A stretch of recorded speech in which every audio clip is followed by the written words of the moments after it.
नमस्कार. 72 मराठीमध्ये तुमचं सर्वांचं स्वागत. दरम्यान लोकसभा निवडणुकीच्या 6व्या टप्प्यातील मतदान पार पडले आहे. 7व्या टप्प्यातील निवडणुकीच्या प्रचाराची रणधुमाळी सुरू आहे. महाराष्ट्रातील 5ही टप्प्यातील मतदान झालेलं आहे. लोकसभा निवडणुकीचा निकाल 4 जून रोजी लागणार आहे.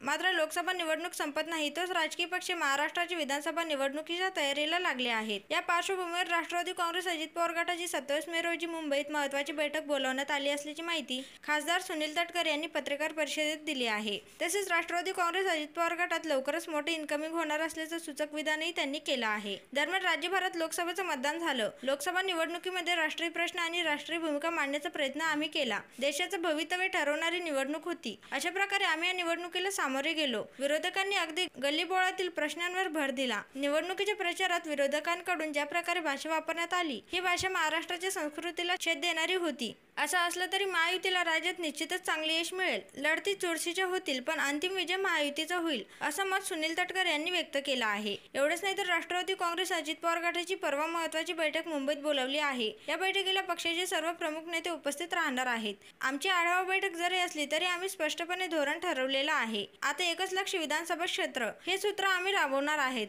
या माध्यमातून पुन्हा एकदा संघटन मजबूत करण्याच्या दृष्टीने पावलं उचलण्यात येतील. 10 तारखेला वर्धापन दिन आहे. हा वर्धापन दिन मुंबई आणि दिल्लीत साजरा करण्याचं नियोजन आहे. त्या बैठकीला सर्व नेते उपस्थित राहतील. तसेच महाराष्ट्र आणि महाराष्ट्राबाहेरच्या अनेक सहकाऱ्यांचा राष्ट्रवादी काँग्रेस अजित पवार गटात प्रवेश होईल. हा पक्ष प्रवेश राज्याच्या, देशाच्या आणि पक्षाच्या राजकारणाला कलाटणी देणारा असेल असं सुनील तटकरे यांनी यावेळी सांगितलं आहे. दरम्यान राष्ट्रवादी काँग्रेस अजित पवार गटात होणाऱ्या पक्षप्रवेशाबाबत बोलताना सुनील तटकरे म्हणाले की अनेकांचा संपर्क वेगवेगळ्या स्तरावर आहे. संघटनात्मक स्तरावरही संपर्क आहे. काहींशी माझा संपर्क तर काही अजित पवार यांच्या संपर्कात आहेत. काही जण प्रफुल्ल पटेल यांच्याशी संपर्कात असू शकतात. त्यामुळे सर्व काही चित्र 27 तारखेला स्पष्ट होईल असं मोठं विधान सुनील तटकरे यांनी आज झालेल्या पत्रकार परिषदेत केलं आहे. तर मित्रांनो, याबद्दल तुमचं काय मत आहे ते खाली कमेंट करून नक्की सांगा.